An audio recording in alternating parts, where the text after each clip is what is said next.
Was it you? Or was it you? Which one? Oh, so it was you.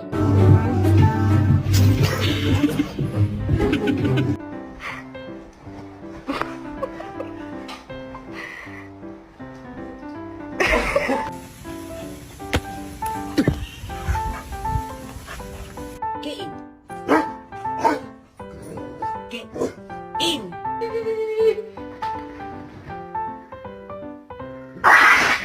In a desperate attempt to fill 24 hours of programming, here's some bullshit that happened somewhere today.